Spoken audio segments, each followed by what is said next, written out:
কবি শিবরাম চক্রবর্তীর কবিতা তুমি আর আমি। তোমার অসাধ্য কিছু নেই, ছুঁচের ছেদার ভেতর দিয়ে হাতি গলাতে তুমি পারো, তুমিই কেবল পারো। তোমার ভক্তেরা বলে থাকেন আস্ত হাতিকে গলাতে পারো তুমি অবলীলায়, একটুখানি ছেঁদার ভেতর দিয়ে। আর আমি পারি, আমিও পারি গলিয়ে দিতে আস্তে আস্তে। কর্মের কৌশলই হচ্ছে যোগ, ছুঁচের ছেঁদার ভেতর দিয়ে যোগাযোগ শ্রীমান হাতির। আমিও করতে পারি সুকৌশলে, আমিও পারি ছুঁচের ভেতর দিয়ে গলিয়ে দিতে হাতিকে হাতি। যদি একবার মেরে ওকে লাট করতে পারি, তুলোর মতন ধুনে পিঁজে নিয়ে পাট করতে পারি, তারপর তকলির পিঁজরেই ফেলে পাকিয়ে সুতোয় লোপাট করে আনতে পারি একবার, তখন সূচিভেদ্য সেই হাতিকে বা হাতির সূত্রাকারকে ছুঁচোর ছেদায় গলাতে আমার কতক্ষণ। হাতি তো হাতি, স্বয়ং তুমি, তোমাকেও হাতে পেলে বুঝি সেই ভয়ে তুমি আমার হাত এড়িয়ে রয়েছ। কিন্তু এড়াতে পেরেছ কি? খোদ ব্রহ্মকেও সূত্ররূপে বানিয়ে এনেছিল, টেনেছিল কি একান্তে। টানাটানির তকলিফে, সূত্রযজ্ঞের ছুতোয়, ভূর্যপত্রের আওতায়, সেই কি আহা আমার বাহাদুরিতে।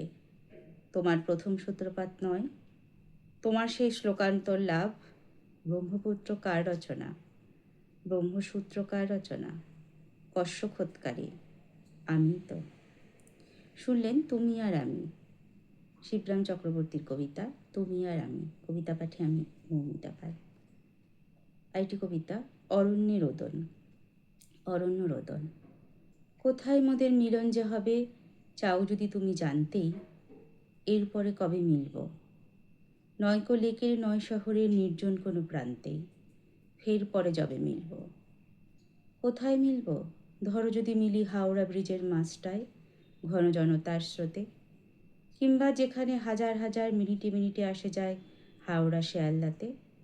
জনারণ্যের মতন এমন জনহীন আর ঠাঁই কই, কার চোখে আর পড়বে।